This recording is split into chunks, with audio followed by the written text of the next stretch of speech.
জলবায়ুর অস্বাভাবিক পরিবর্তনে প্রকৃতির রুদ্রমূর্তি আর নজিরবিহীন তাপ প্রবাহ নাতিশীতোষ্ণ বাংলাদেশকে বদলে দিয়েছে।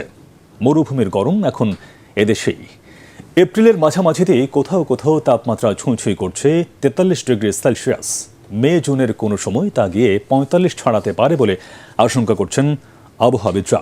কিন্তু কেন হলো এমন পরিস্থিতি, আগামীতে আর কি অপেক্ষা করছে, বিজ্ঞানী বিশেষজ্ঞদের সাথে কথা বলে তাই জানাচ্ছেন কেরামতুল্লাহ বিপ্লব। ওয়ালটন এয়ার কন্ডিশনার এক্সচেঞ্জ অফারে স্প্লিট এসিতে ২৩,০০০ টাকা পর্যন্ত নিশ্চিত ছাড়।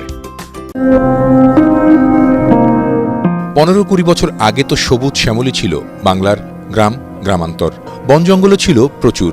বিশেষ করে ম্যানগ্রোভ সুন্দরবনের অসাধারণ প্রাকৃতিক বৈচিত্র্য বিশ্বজুড়ে গর্বিত করেছিল বাংলাদেশকে। জলবায়ু সুরক্ষিত রাখতে যে কোনো দেশের মোট আয়তনের অন্তত ২৫% বনভূমি প্রয়োজন। বাংলাদেশে এখন তা আছে ১৫% মতো। ১২%-এরও বেশি বনভূমি উজাড় হয়েছে গেল ৫০ বছরে। তাই মরুভূমির রূপ পেতে শুরু করেছে দেশের বিভিন্ন এলাকা। বিশেষ করে নদীর চর ও উপকূলের মাটি ও পানির তাপমাত্রা বাড়ছে, উৎপাদন ক্ষমতা হারাচ্ছে এসব এলাকা। ষড়ঋতুর দেশ ছিল, প্রত্যেকটা ঋতুর শুরুর একটা নির্দিষ্ট তারিখ ছিল, শেষ হওয়ার নির্দিষ্ট তারিখ ছিল, এটা নেই। গত বছর যেমন বসন্ত আমরা দেখিনি, গত বছর আষাঢ় শ্রাবণে বৃষ্টি আমরা দেখিনি, বৃষ্টি হয়েছে অক্টোবরে, অর্থাৎ ভাদ্র আশ্বিনে। এই জলবায়ু পরিবর্তন কারণে যে বিভিন্ন অভিঘাতগুলো, বিভিন্ন বিরূপ প্রতিক্রিয়াগুলো, এটার কোনো ধারাবাহিকতা নেই, এগুলো ইরাটিক। ২ বছর ধরে দেশে অস্বাভাবিক গরম পড়ছে।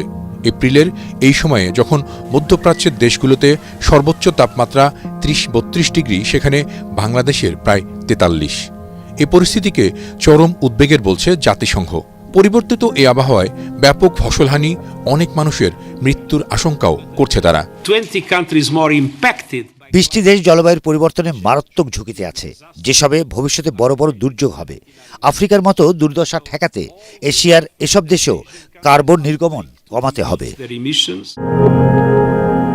মরুকরণ ও তাপমাত্রা কমাতে প্রাকৃতিক সুরক্ষার সাথে সাথে সবুজায়নের তাগিদও দিচ্ছেন দেশি বিদেশি বিশেষজ্ঞরা।